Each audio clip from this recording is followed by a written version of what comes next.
All right, welcome back to Radio Wasteland, and our guest tonight is Kostas Makreas. Am I saying that last name You correctly? got it right. Most people don't. They say Makreas, but you said Makreas. So 10 Okay, points. good, good. Heck Um, yeah. all right, so it's been about 3 years, 4 years, many moons since you were on the show last, and the world is a very different place than it once was. That I think is inarguable, regardless of how anybody feels about the world that we currently live in. It is different fast. Um, but our topic tonight is Mount Shasta Star People contact and experiences. Kara and I were both originally from Reading, or Mhm. at least that's where we lived a long period of time before we recently moved away, and so this has always been something that was always kind of creeping around back there. So like we deal a lot with paranormal stuff, and I'm always thinking like we'll have somebody talking about the Jersey Devil or something, and I'm all like, oh, something local to them. And it's interesting that we have something local Hmm. to us. Why don't you explain, I don't know, give us a little backstory so that our audience kind of knows what we're talking about, seeing how it is so local to us. Why don't you give us a little backstory? Yeah. I think I should probably tell your audience like who I am, because part of the backstory that turned into Mount Shasta experiences is, I mean, it's all critical. Mhm. Uh, Basically, I'm the founder of the ET Let's Talk community, which was founded in 2012, but my contact with extraterrestrials actually began in 2006 in Mount Shasta, and we'll be spending time, talking about the experiences there that were life-changing for me. But what I like people to know is that the community that I run is an online community. We have 150,000 people in more than 100 countries, and we teach them how to make their own human initiated interactive contact with our star friends. Mhm. Have lots of stories, lots of experience from hundreds of people over the years uh, to to make that real exciting, and I'm still doing that. So that's the community, and it all came out of my formative experiences in Mount Shasta. As far as the backstory, well, a little bit more that I will say is that I grew up many decades ago in the American Midwest during the 60s and 70s when all the moonshots, the Mercury, Gemini, and Apollo programs were going Mhm. on. And, they captured the attention of the world at that time. And no matter what you think of NASA these days, and there's some controversy out there and conspiracy theories and such, back then, uh, they were the major game in town, and like I said, they ignited the imagination of the world. And space still does that, right? To many of us Absolutely. in so Yeah. many Absolutely. different Yeah. ways. I was no different. I was out with my telescope in my backyard. I read a lot of science fiction. Um, I was just interested in space and watched movies and all that, and of course the space program. I discovered a book on UFOs when I was about 10 years old that was written by one of the contactees from the contactee movement. Uh, your your audience might know that in the 40s and 50s and 60s and partly into the 70s, there was a wave of contactees, many of them genuine, some of them fake, but they were writing books, and they kind of launched in a large way the modern interest that most of us have now in the UFO UAP phenomenon.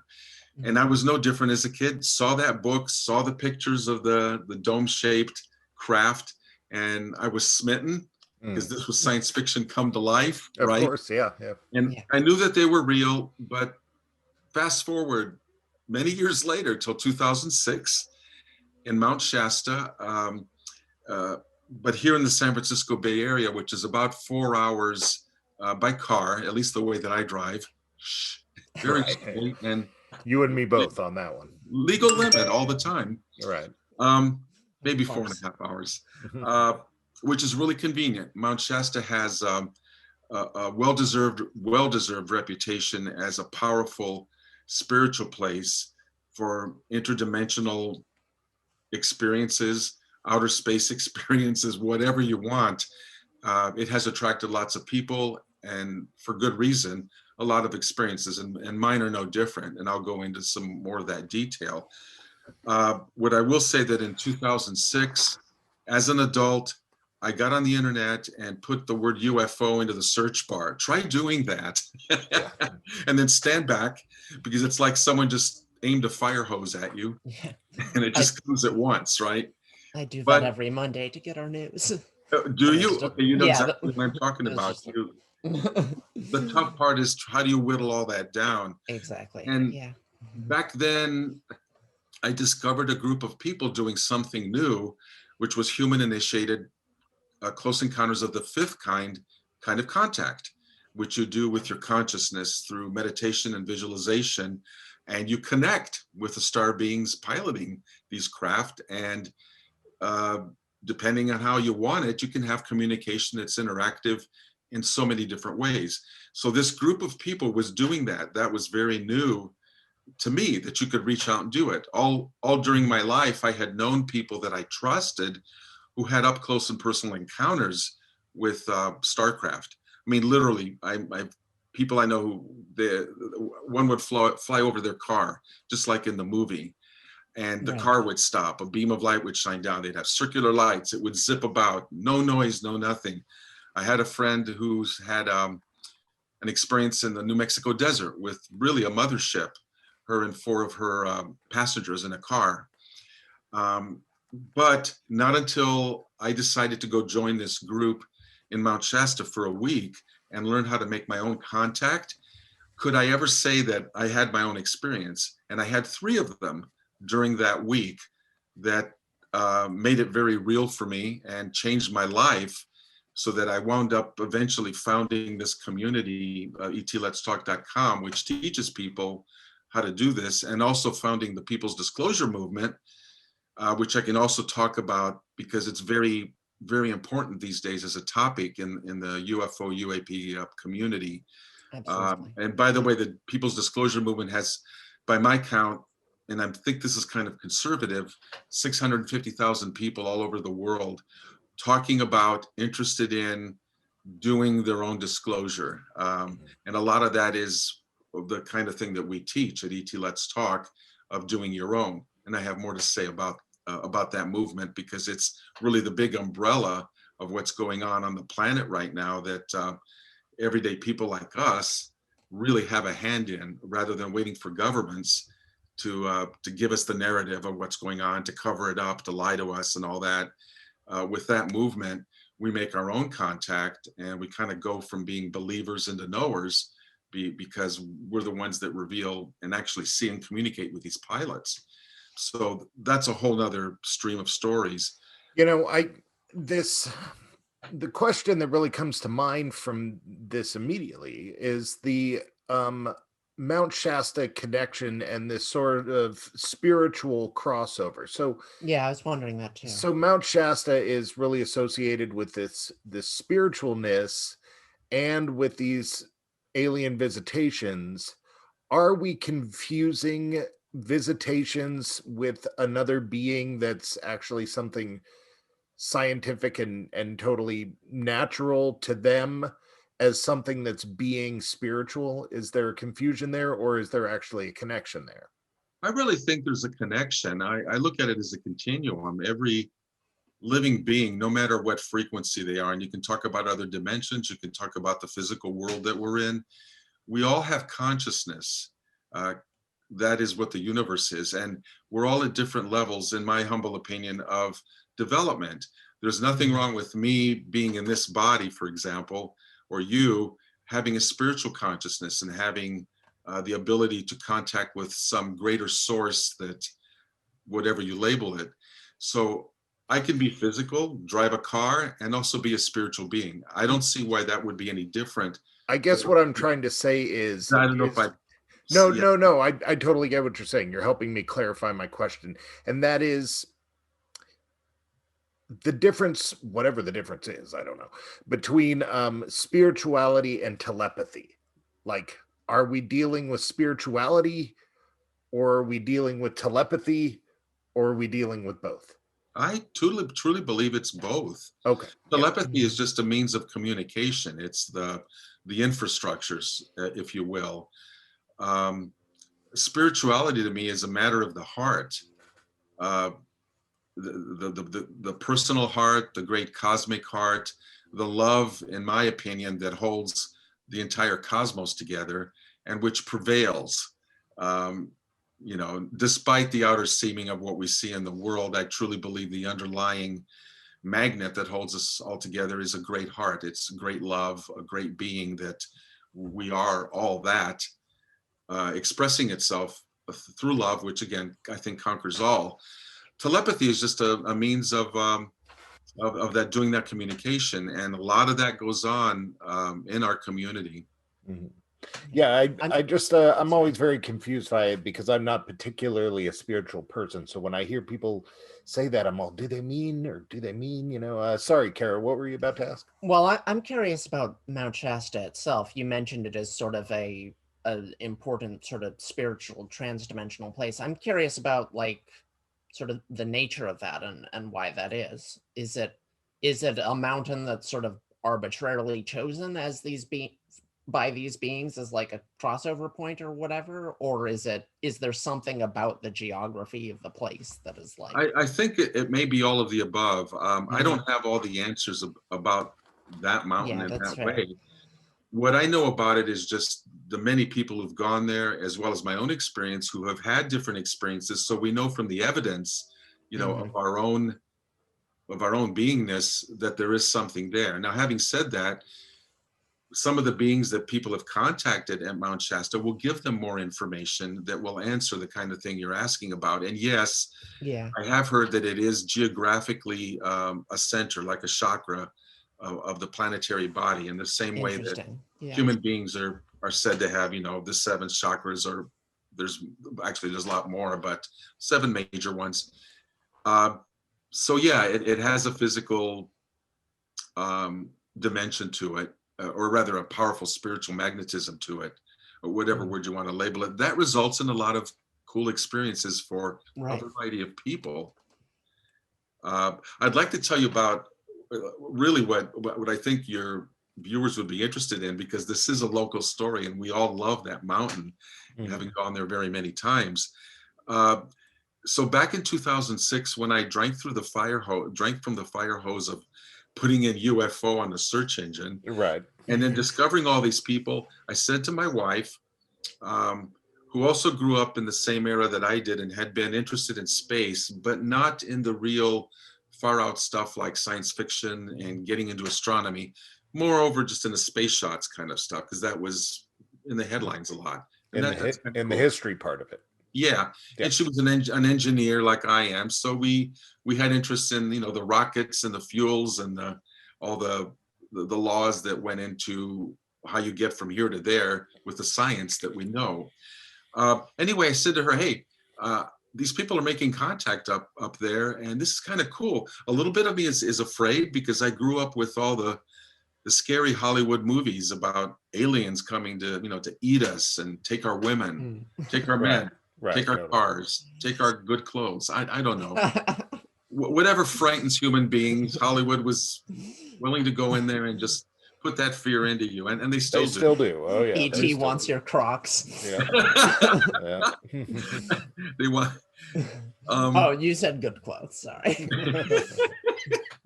Ooh, I get that. So I had a little bit of fear because I'd been programmed since a child. However, the rest of me was just excited. So I asked my wife, come with me for 6 days. This is kind of a cool adventure. And she says, nah, I've got a couple businesses to run. I know it's a huge universe. I do believe there's life. I believe they're visiting us, but I don't see what it has to do with my daily life. It's not personal to me. She's more pragmatic. Very pragmatic, and not that I'm not, but she was not willing to explore because her imagination was just not wrapped around that. Mine was. I was reading science fiction as a kid. I very much get this. You know what I'm talking about? It's all about history and logic and pragmatism. And while I am pragmatic, I'm definitely spend my free time dreaming, not thinking. And it's a good thing we do all that. So she said to me, "Go have fun. You have my support." So I went. Three things happened that week. The two major stories that I guess we have time for is we were making contact. I learned a lot of new things, how to look in the sky, how to spot what's real and what's man-made, you know, etc. And we were seeing starcraft up there. I have no doubt. They were zipping around. They were flashing. There were orbs in the trees. There were experiences on the ground that people could feel. But we were seeing phenomena. So every morning I would call my wife back up here in the Bay Area, and knowing she was having her coffee and at a certain time, and say, here's what we saw last night. This is what got me excited. Boom, boom, boom, boom. And about the fourth morning, just as I was getting ready to tell her about the previous evening, she stops me and says, wait a minute, before you get started, I've got a story for you. And I thought, what could be more exciting than what I was seeing last night? Right. And she did. She basically said that as she was turning out the light to go to bed, scooching down, getting herself comfortable. Now, I have to say she has really good night vision, physical eyes like a bat. And she also is a clairvoyant of many years as a professional. So she has inner clairvoyant vision. But what I'm about to describe, she saw with her physical eyes in the dark with the lights out. So she's getting ready, like I said, scooching down and getting comfortable. And she looks at the foot of the bed, 5 feet away, 6 feet. And there are 4 beings, maybe 5, standing behind the 4, standing there, staring at her, like apropos of nothing. They didn't knock. Right. There was no dramatic Star Wars music or anything. They were standing there. They were translucent, white, about 3.5, 4 feet tall. They had large heads, like larger than the proportion of the rest of their body, big slanted eyes, not much definition with the nose and mouth, but there probably was something there. Thin neck, thin torso and arms. She couldn't see their legs, so she assumed they were bipedal because the edge of the bed that they were standing by was obscuring them. So they were physical enough that the wavelength of light that we're used to precluded her from being able to see the rest of them. They were in our dimension enough. Anyway, they're staring at her and she was speechless, but she wasn't afraid because she said coming off of them were waves of love, just enveloping her, just love. And as she says on interviews when we talk about this, who can be afraid of that much love? I'm shocked, but I'm not afraid. Mm-hmm. And then she heard in her mind, in a really like a sing-song fashion, telepathy. There we go. Mm-hmm. Who are you? Who are you? We theorized today, and actually back then, that they were following my connection up in Mount Shasta to her. Someone found me up there and looked through me and saw my connection to someone I'm close to energetically, my wife of many, many years. Mm-hmm. And they just kind of maybe followed the lead and wound up in our bedroom going, okay, we got here now. What's there to see? Who are you? And it was very sweet, she said. There's just sweetness and love. And she couldn't think of what to say, but eventually she got her thoughts together and asked them, where are you from? Like with her mind. She wishes she had asked them instead, how'd you get here? Right. That would be, as an engineer, right? The two of us will want to know that, but didn't get that chance. And in her mind, she says, formed the words very slowly in a sing-song fashion again, Arcturus. And she had never heard of that because she was not the astronomy geek that I was. Arcturus. Right. They faded out after that. They looked at each other for a while and then they just faded out. And that was the end of her experience. And a lot of people would have probably had to change their clothing, if you know what I mean. Oh, yeah, absolutely. An experience like that. But no, not Hollis. She's been a psychic all her life and her guides talk to her. She hears voices. Hey, okay. And what's cool is she never has the kind of imagination that wanted to see something like that or actually to even see it. So she was, I think, the perfect example of someone that this could happen to, who you could say didn't make it up or everything, because she was just not there. She's not that person that wanted that, Right. but she had that experience, described it to me, and I validated it and said, you know what, Arcturus, she asked me, Kosta, is Arcturus a place? I go, oh yeah, yeah, yeah. It's astronomy 101. It's a what they call today a hypergiant, I believe, a super red giant star that you can see with the naked eye, actually. Yeah, it's a place. And she says, you know what? Now it's personal. Next year I'm coming with you. And that was the beginning of what eventually became, etletstalk.com and our community. A personal visitation. And I like to say on these kinds of programs, wherever you are, my Arcturian friends, thank you, because you showed up, you made it really personal. It's kind of, that's what it took, was like right in your face, right, to have my partner get interested in this and be with me all these years later, still interested in still having more adventures. So I'm grateful to them for that. That's my one experience. Well, let me ask you before we move on to the next one. I noticed that you used the word starcraft and star people. Most people do not use these terminologies. So why the use of that terminology? I've seen them up close. They're not from this world. And I mean up close. That's my next story. They're not just lights in the sky. They do appear as lights in the sky. And the reason is, I believe, a few reasons. Most human beings can see.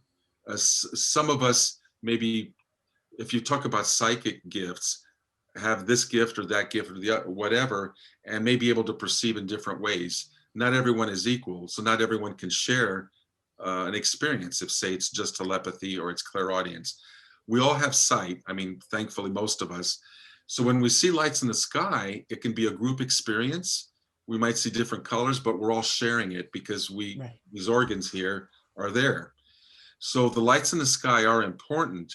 But when you think about the fact that you see them zipping around, you flash a light at them 3 times, they flash back, and on, there's an intelligence behind there. So that's why I call it a starcraft. It's not just a light. To me, get you. Very real. It's kind of an extension. It's kind of an extension of UFO, where UFO is saying unidentified flying object. You're saying starcraft or star people, because they are somewhat identified, because we know they're not from here. Yeah. Thank you for putting that. You put it in a lot fewer and better words than I could have, but I think you nailed it. Okay. There are identified flying objects in my world. And then I'll tell my second story, which is what was your up close experience?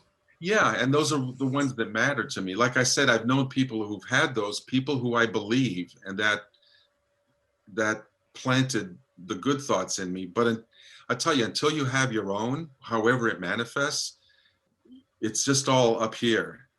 It really changes you when it really happens, because then you have to internalize it. You either have to explain it away, or you have to blow your mind open and get it to fit into what you thought was your comfortable little box. Some people want to get on a rooftop and yell like, I saw this thing, this happened to me. Why don't you believe me? Or believe me? Or well, we see that a lot with religion. And I'm not coming down on religion. I'm just saying that when people get an epiphany, a lot of the time they want to shout it from the rooftops, or like in a romantic comedy where you're all, I love this person. You want everybody to know your epiphany.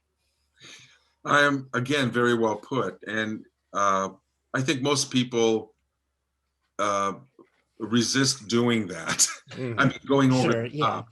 My community of that's because we're all embarrassed and shameful people. Well, some of us. Honestly, many of us don't like to be on camera or talk about it openly.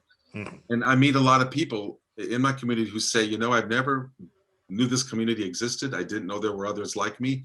Thank you for being here. How do I find people near me? I can't talk to my family, my colleagues, my loved one about this. So thank you for hearing my story. So we have a support community for people to kind of come out of the cosmic closet around this topic.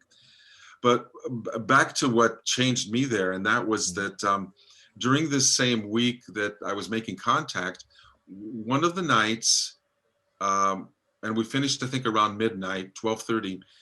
We finished our activities for the evening, and most of the group got in their cars and drove away from the secluded site where we had gathered for the evening. About 10 of us still stood around talking about what we had seen. And we were in a little clearing surrounded by woods there. And someone then, as we're talking, just tugs on my sleeve and pointed off to my right. And I looked at the edge where the trees began, at the clearing's edge, maybe 6-7 feet away. And what I watched slowly appearing in thin air, out of thin air, was about a 3 or 4 foot diameter spherical, what I know to be a starcraft, but back then it was just a sphere, and it was coming out of the air. I mean, like a slow motion materialization. That's the word I was looking for. I see. Very low to the ground, and everyone was really hushed. We all were seeing the same thing. It was opaque. It was gray, and to my eyes, other people saw different colors, but I couldn't see into it. But you know, this thing was coming on, and it's floating a few inches off the ground. There's no noise that I heard, no other kind of disturbance, you know, in the air, heat, light, whatever.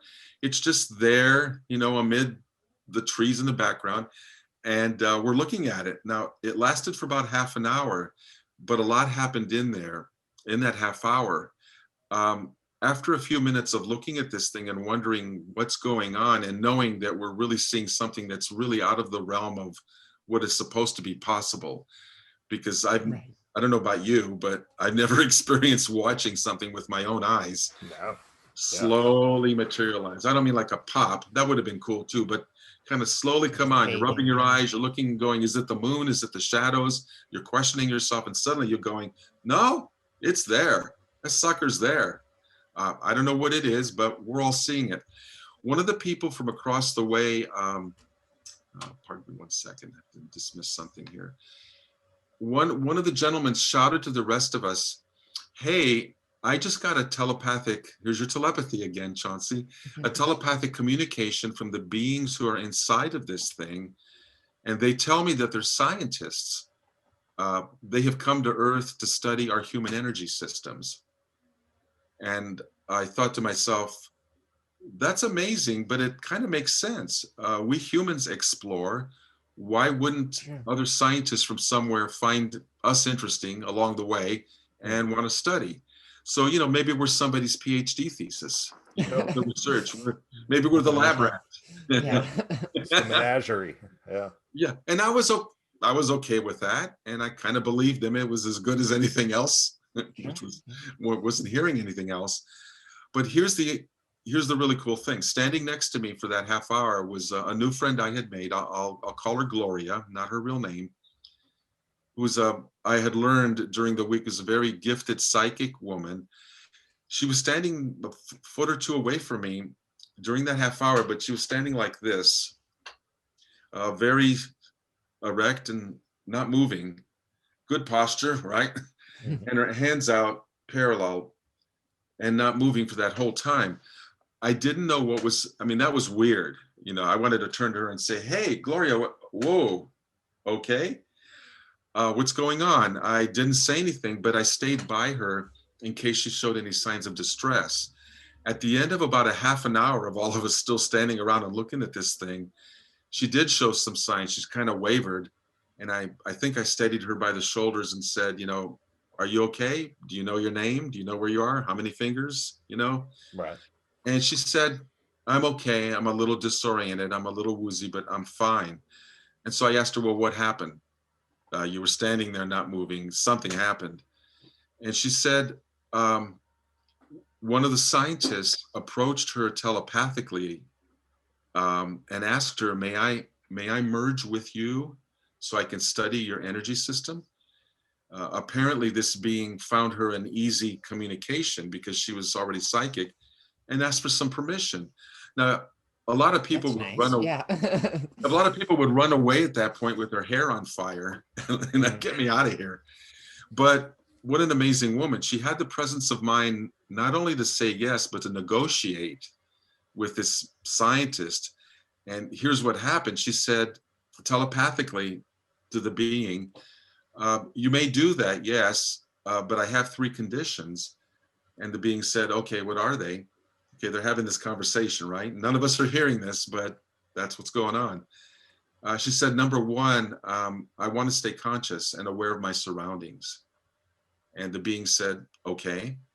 And number 2, she said, was when I tell you to leave, disengage, you leave, no questions.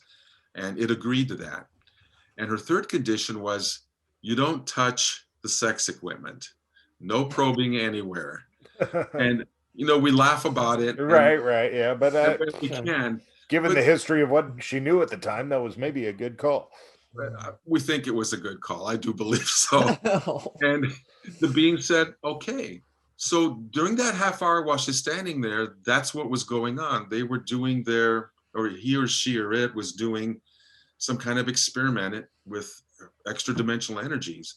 At the point that I saw her kind of get woozy was the point where she said to that scientist, okay, I'm done, time to go. Mm-hmm. And the scientist left, and we watched that spacecraft, or what I believe actually to be part of a spacecraft. It was, like I said, 3 or 4 feet in diameter. I really believe there was a larger craft that didn't materialize, and this was maybe just like part of it. Like an anglerfish. But I know what I saw, the piece that I saw, and I always hesitate to make science fiction comparisons, but how can you not? It sort of makes me think like you're kind of saying like it's like the appearing door of the holodeck on Star Trek, sort of like it's the gateway to something more or something. I like that, and you're absolutely right. At that point, because I watched it dematerialize and then just stood there thinking like, what just happened? For half an hour. I had to kind of rip apart what I thought I knew of the physics. As I'm a scientist, computer science, mathematics, and all that, very left brain. And I thought I knew all the laws that I'd been taught about what's possible in our material world. And yet what I had just experienced, nobody could talk me out of. My lion eyes told me what I saw, along with 9 other people, right. Adults, and we were all stone sober, right? So I had to kind of think about in that moment, what do I do with this? There's some kind of physics here that we don't know anything about. It happened. I'm really curious. I'm nobody special.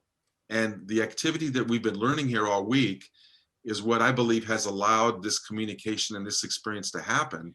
And because I'm nobody special, I would like to teach other people how to do what just happened to me.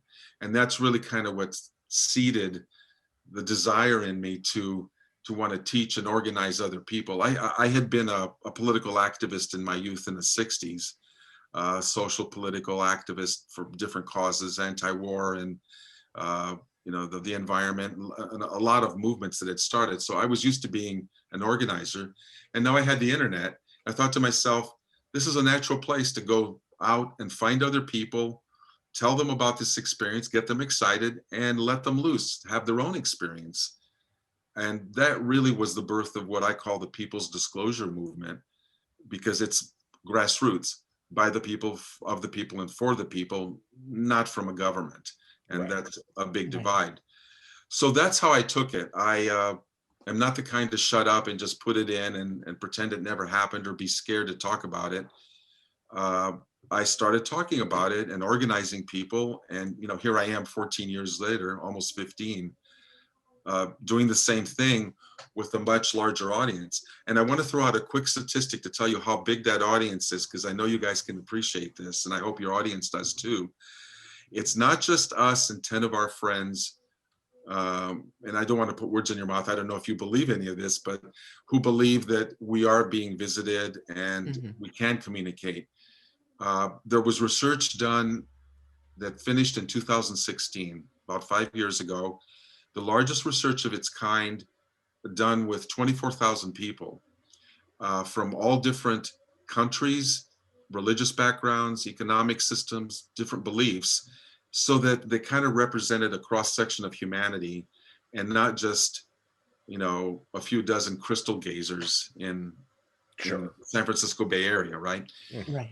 Bottom line, this research was zeroing in on what the attitudes are of adults, 18 to 64 or 65, about extraterrestrial life. They asked a lot of questions. It was a serious research study. It was statistically, mashed and spit out and made pretty with, with numbers and percentages. But two questions that they asked in that study are pertinent to what I want to convey to you here. And that is, the first question was, how many of you believe that there's intelligent alien life out there? And I have to say, our star friends don't like the word alien. They've asked us to call them star people. But that was the terminology. Intelligent alien life. How many of you believe that? Not just a microbe under a rock somewhere, maybe Sure. galaxies away, but full-on developed civilizations that are, are mature. And I think 40% of the respondents said we believe in alien life. Of those 40%, I'm surprised it's that low.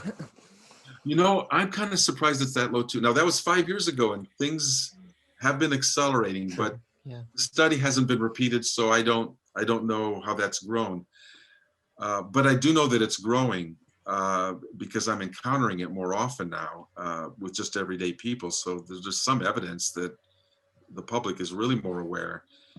The follow-on question to the intelligent alien life was, okay, you believe in intelligent alien life. Should we be communicating with them, interacting with them? And 60% of those people, I don't know why the other 40% said no. Right. Yeah, that's weird. But 60% said yes. So that right there, those two questions zeroed in on what I call the sweet spot of our movement, which is, we know they're here, they're clear, get used to it. We can communicate with them. I took the numbers, the percentages that this serious study produced, and I extrapolated them, as I'm interested in math and I love that. And I wondered, how much of the world does this represent? These are the numbers that came from a demographic test group that was carefully chosen to be representative. But how many real people on the earth are we talking about believe those two things, our sweet spot? Well, the number is 1.3 billion with a B. That's 1 out of 6 adults on the planet theoretically supports the contact we're trying to make here. Now that means 5 out of 6 of them don't care, are afraid, don't even know that it's possible, whatever. But Sure. it's a staggering number. It's a staggering number. And granted, half of those people are wondering where their next meal's coming from because they don't have enough to eat, being that they're representative of humanity, and we're in a mess on this planet in terms of hunger, etc. So I'm not saying that there's 1.3 billion people doing what we do, grabbing our lawn chairs, sitting in a circle and sitting under the stars. I'm just saying in potential. In theory, they're open to it. So as part of my outreach with etletstalk.com and the People's Disclosure Movement is to go out there and just promote and say, knock on doors and say, hi, we're here. We know you're out there and interested. Those of you who are getting this message and you want to learn, come to the website. It's free. We teach it, and we will connect you to a whole worldwide community that's doing this. And that's basically what I do every day, is go out and promote that idea and let people know there's 1.3 billion of us. Everything you're sorry, go ahead, Karen. Well, I'm curious as to what you think as a grassroots person about some of the sort of exciting stuff happening at like the government level in the last less than a year, really. Like sort of there's supposed to be a defense intelligence report on UAPs, they call them, in June. I hear you. That's a pretty new thing. I will give you my opinion and I have some sources from the sources, what they've told me. Don't believe it. Don't believe it. What they release will have an inkling of truth in it. There'll be some little nuggets. That's what Disinfo is about. They will not release the full story, no matter what the law says they have to do. They will not do that. And they will not release the whole truth. And this has been going on for decades and actually for millennia. So all the people who are always in power know how to control us, but by fear. These agencies will present this as a fearful thing, or if they don't, there are those people who will grab onto it and say that they're planning a false alien attack. That's BS. There's Right. certain people out there doing that. I don't buy it. I don't ask other people to buy it, because anytime someone is promoting fear like that and lying to you, there's an agenda. They want to control you. As long as they hold you in fear and make you think that you have something to lose, they gotcha. They can manipulate you, and they are really good at it. They've been doing that. And that's why the people's disclosure movement is so important. We don't believe the governments anymore. We know they've been lying to us. In 2010, my star friends, and yes, I do communicate with them, as many people do. I'm not the only one. And you can do that too if you want to develop it. But the ones I talked to asked in 2010 that we create as many contact teams as possible, as quickly as possible, in as many places as possible. And I asked them why. And they said, well, by creating these teams and asking, you're giving us permission to show up in more cities, and we will show ourselves in the sky. And that's been happening. As we do that, more people will see us, more humans will see us, and invite us to show even more, and we'll show up in even more cities. Right. And the tipping point will be reached someday, they told me, where so many people around the world have seen them, have interacted. And again, it's a tipping point. It doesn't mean 100% of people, but just enough that suddenly you're on the other side of this and there's no stopping it. The tipping point will be reached where enough people have seen them and believe in them that no government or institutional authority of any kind can ever again cover up their presence. That is the people's disclosure. And that's when, that's where we own the future. They may own the past because they've lied and covered up, granted. But from the people's disclosure movement, as we've sat out under the stars or even in our living rooms, made our own contact, told our friends, grown our movement, we own the future because the cat's out of the bag and we can never go backwards now. And they told me that tipping point that was promised in 2018 was reached in 2019. So it took 19 years for our hundreds and thousands of people doing this daily. And I've been promoting this every month at etletstalk.com. We have produced what my star friends now call literally a snowball going downhill that cannot be stopped.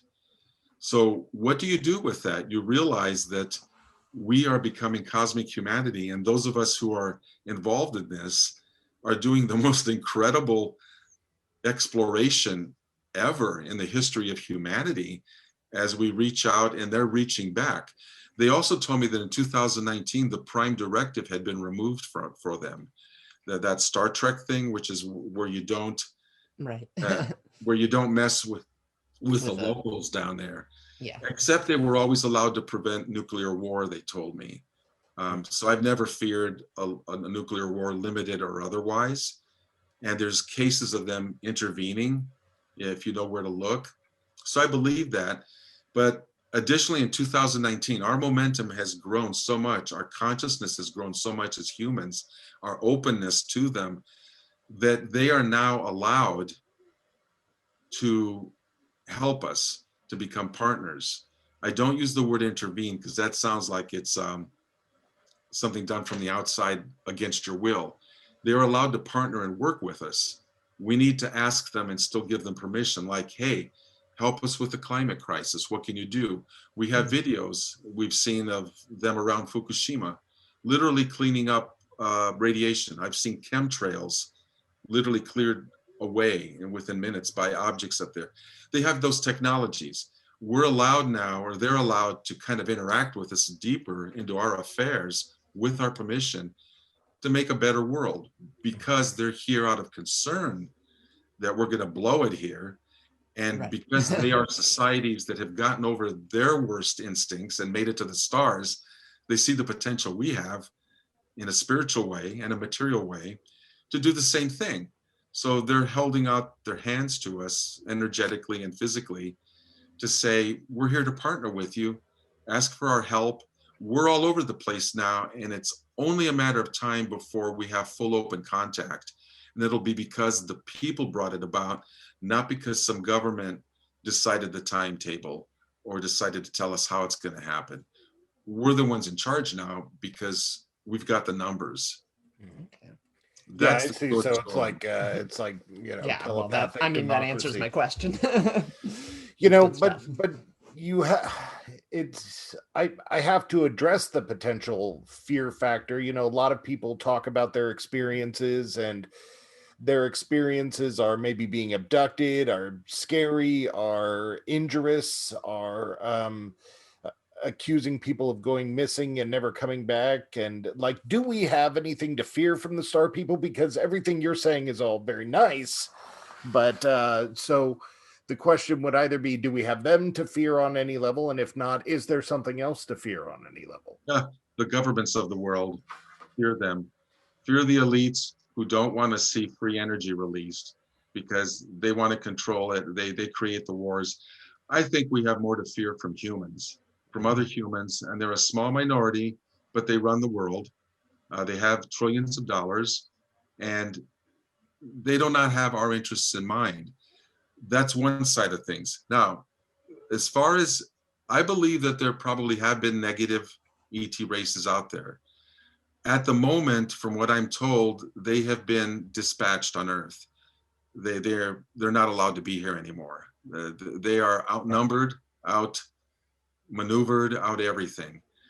So the ones that remained are overwhelmingly from a lot of different civilizations, and they do have our best interests at heart. Now, the abductions thing was going on. It's not happening so much now. It was an early on thing a few decades ago. And people like Ray Hernandez at what used to be the Free organization did a study of thousands of people. The first time somebody actually did research to try to quantify who's having experiences, positive or negative, what they're like, rather than just throw out all these stories, because there's a lot of people running around yelling abduction, buy my book, see my movie. Nobody's quantified it or studied it. Ray Hernandez and his team of PhD researchers seriously did that with thousands of people, and they found that 85% reported either a neutral encounter or a positive encounter. 15% could probably be attributed to the fear that the person had of what was happening, not necessarily that anybody was harmed, but it just scared the crap out of them. Right. And of course, that's legitimate. It's their experience. I'm not saying that's not real. And in my community, hundreds and thousands of people have made contact. I'm not getting any reports of this. And again, this is not a Pollyanna thing. None of us are naive. Again, there may have been negative races. Maybe a little bit of that did happen. Some of it, if you listen to certain people, is attributed to human activity, staging abductions with human engineered theatrics and stuff. I'm kind of willing to buy some of that too. That it really wasn't Star People, but it's humans trying to mimic their technology, and they've been doing that to scare the bejesus out of the rest of us. Again, anytime you can create fear around the abduction thing, you got people where you want them. So this study done by Ray Hernandez and his people, like I said, overwhelmingly showed that people walked away even having healings, having ongoing relationships, or walking away neutral, 85%. And that's the research. If someone can produce research with real numbers, with academics studying it, and I believe in academics, as long as people are intellectually honest and guided by not being prejudiced and all that, you've got to do these studies because they will reveal something and teach you something. And thanks to Ray out there, if he's listening, and to your folks, Ray, that put that book out there, Beyond UFOs, Contact Modalities. And it's exhaustive. It's about this thick, charts and graphs and numbers. That's what I believe, not someone who's wanting to sell a book. Absolutely. About abductions and being afraid and that they're going to take over. Think about it. With the technology they have, why wouldn't they have obliterated us or enslaved us hundreds of years ago before we had nuclear weapons? right? And Oh, yeah. energy, directed energy beam weapons. If they really wanted the Earth, they could have come in the 17th, 18th, 19th centuries Sure. and Yeah. had us just like that. When was it? In 2010, a few objects shut down 10% of the US nuclear force. There's been a press conference about this. It's out there on YouTube. It made the papers in mainstream. You know, a glowing object appeared at Minot Air Force Base that scared the crap out of the people there. It went up the chain of command. What is this thing? The 10% of the nuclear rockets, missiles, not connected to each other in a chain reaction, they went down. Who can do that? Those objects, those people did that. It was a Right. demonstration. They were trying to say, this is what we can do, but we mean you no harm. We wish you really would stop playing with this stuff because you have a better future. You're better than this. Right. But here's a demonstration. And my You point know, again, a 100 lot years of ago, yeah, a lot of this include, especially this demonstration part, has made me think of, and I'm going to guess that you've read this book, seeing how you said you were a sci-fi fan. A lot of it makes me think of Childhood's End by Arthur C. Clarke. You know, it seems to have that same sort of, we're here to help you. We're very scary to you, but we definitely have the power to stop war. We're here to communicate. We're going to help you get to the next level. Sort of a lot of very similar messaging to Childhood's End, which anybody who hasn't read it, I think it's just about as good as alien books get. yeah, I recommend it too for the same reasons. He was ahead of his time, and we're thankful to him for putting that meme out there, because when that book was written, it was the heyday of, well, the beginning of the heyday of all the negative Hollywood movies, right, and stuff. So Childhood's End was a counterbalance to all that, as was 2001: A Space Odyssey, as was E.T. the Extraterrestrial, Close Encounters of the Fifth Kind, and Star Trek. Gene Roddenberry is said Stranger to in a Strange Land. Stranger in a Strange Land, yeah. And Gene Roddenberry, who opened up all our minds with Star Trek. I remember when the first shows came on. I mean, the current generation can't have an appreciation for how big it was. I think it was on Thursday nights when Star Trek came on. NASA shut down. You know, that's what I hear some of the interviews, because they were watching, you know, too. And he had, I mean, there were the Klingons and there was war in outer space, but they introduced so many positive concepts through that show, showing a humanity that did go into space, because on board the Enterprise, you had a black woman, a white guy, a Scottish guy, a Russian guy, an Asian guy, all working together in space. I mean, this was the 60s when people were saying, let's all work together and get along. And Roddenberry said, yeah, we can do that and go to the stars as well. So he was introducing all that. We have a lot of potential as humans, and I want to see us survive long enough to really reach a golden age that our star friends say is possible because they've done it. I know they have technologies, not only of free energy, which would change and level the playing field all over the world, but it would unleash the human spirit. You know, when people ask me, like my wife did years ago, what's this got to do with me, with my daily life? I got to pay my bills. I got to go to work. Got to go see the doctor. Okay, they're up there in the sky. Nice. What's it got to do with me? And my answer is everything. Oh, yeah. If their technology was here now with free energy, which actually we do have, thanks to Nikola Tesla, been sequestered away, but when they bring the healing from the medical technologies they have to do away with our diseases, free energy, we won't have to work as human beings the way we do now, being machines, that 40-hour-a-week thing. We can end hunger, we can end poverty. Won't happen overnight, it's a process.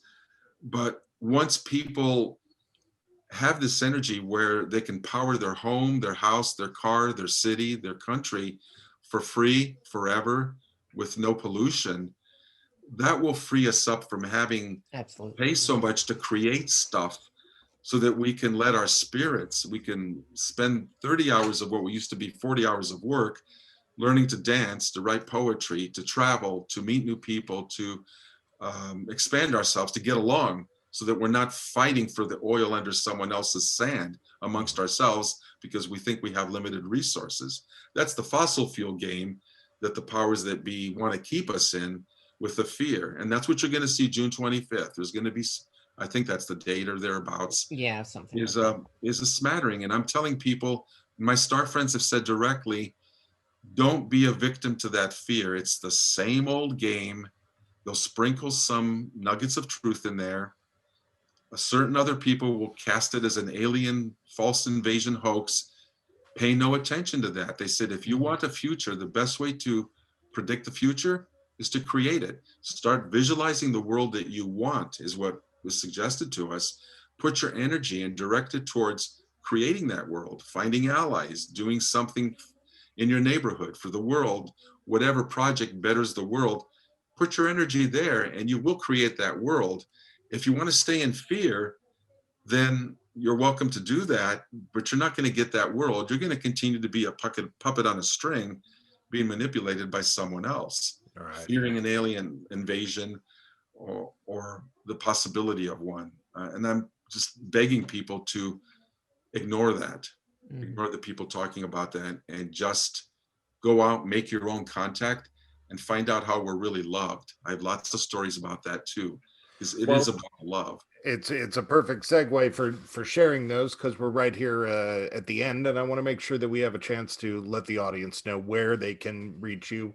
etletstalk.com is the website, and what's their best bet on Facebook? I see that the group, I'm a member, but the group is closed. They just asked to join. Yeah, you asked to join.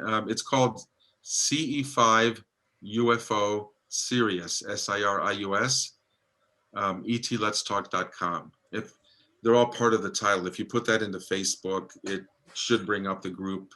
And yeah, people can just ask to join. I do ask people before joining, why do you want to join? It's a monitored group because it's a support group on Facebook of people who've had their own experience.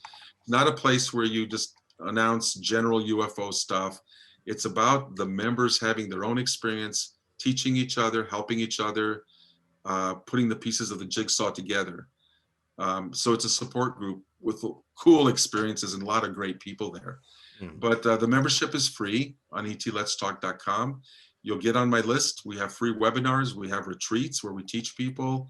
We have the monthly ET contact events. All our teams come together globally. We put them up on maps so you can see where we all are doing it every once a month, making contact. And I think it's exciting. It's us discovering the new world, and they're waiting on us to kind of get it together and welcome them in peace in larger numbers. And we're all part of that. So I invite people to join.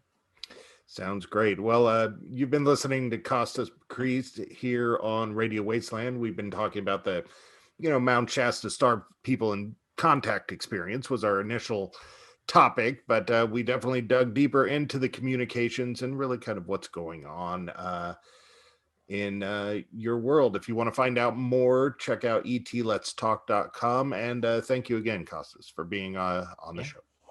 Thank you for the opportunity. Thank you. Thank you.